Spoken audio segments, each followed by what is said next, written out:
Sejarah pesantren di Indonesia, khususnya di Jawa, dalam masa transisi memudarnya pengaruh Hindu-Buddha sekaligus menyebarnya dakwah Islam, para kiai antara lain Wali Songo mengislamkan sistem lembaga pendidikan warisan dua agama tersebut. Kemudian, mereka mengembangkan sistem yang lebih islami, yakni pesantren seperti yang kita kenal sampai sekarang. Sejumlah sejarawan menyebut eksistensi pesantren terlebih dahulu hadir sebelum kedatangan bangsa Eropa di Nusantara, yakni sekitar abad ke-15 dan abad ke-16. Karena itu, tidak berlebihan jika dikatakan bahwa pesantren yang pertama didirikan oleh Maulana Malik Ibrahim atau Syekh Maulana Mauribi yang wafat sekitar tahun 822 Hijriah atau 1419 Masehi.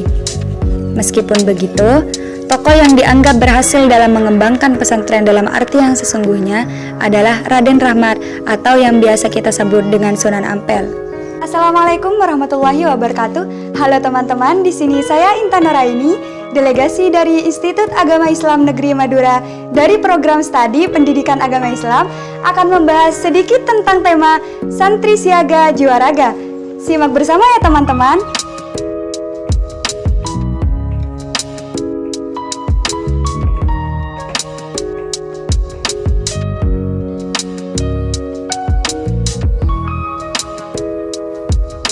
Pesantren merupakan institusi pendidikan Islam tertua dalam sejarah bangsa Indonesia. Selain lembaga pendidikan, sejarah juga mencatat bahwa banyak para tokoh ulama dan para santri yang ikut berjuang dalam kemerdekaan bangsa kita loh teman-teman. Sejarah perjalanan santri di Indonesia sangat panjang, bahkan dimulai sejak era Wali Songo. Tidak hanya pelajar, mahasiswa, industri, akademisi, dan masyarakat umum, keberadaan santri juga harus bersifat kreatif, inovatif, dan adiktif terhadap perkembangan teknologi digital. Seorang santri juga harus teguh menjaga tradisi dan nilai-nilai luhur bangsa yang baik. Dengan bermodal keagamaan, sosial, dan budaya, maka santri dituntut untuk selalu berkontribusi dalam bernegara. Santri yang bersiaga jiwa tidak akan pernah lengah menjaga kesucian hati dan akhlak, juga selalu berpegang teguh terhadap ajaran, akidah, nilai, agama Islam rahmatan lil alamin, serta tradisi leluhur bangsa Indonesia. Dengan demikian, santri tidak akan pernah menjadi ancaman paham ideologi sekularisme yang akan merusak pikiran serta komitmen kesatuan dan persatuan Republik Indonesia. Tetaplah bersiaga raga yang berarti badan, tubuh, dan tenaga bersinergi untuk menciptakan buah karya yang akan didedikasikan untuk negara Republik Indonesia. Pada masa ini, di mana perkembangan zaman semakin pesat, seorang santri tentu haruslah bisa beradaptasi dan melakukan perubahan. Dituntut memiliki intelektualitas yang luas yang bisa menggabungkan antara kehidupan dunia dan kehidupan akhirat.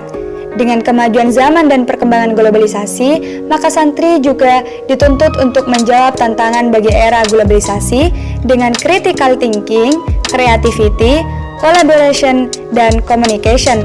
Maka dengan hal itu, seorang santri tidak akan terlihat cerdas jika tidak bisa menyampaikan gagasannya dengan baik, sehingga harus menerapkan kemampuan yang mumpuni untuk bersaing dan mengantisipasi perubahan yang cepat di era revolusi.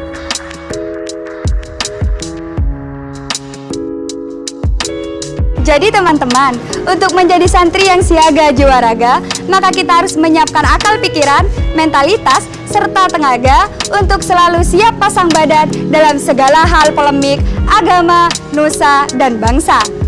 Teman-teman, kita juga harus siap menjadi santri milenial untuk menjawab tantangan zaman dan juga untuk menjawab kemaslahatan era globalisasi. Kita sebagai santri, teguhkan niat, mantapkan tekad. Jaya santri, hidup NKRI. Sekian pemaparan dari saya, kurang lebihnya mohon maaf.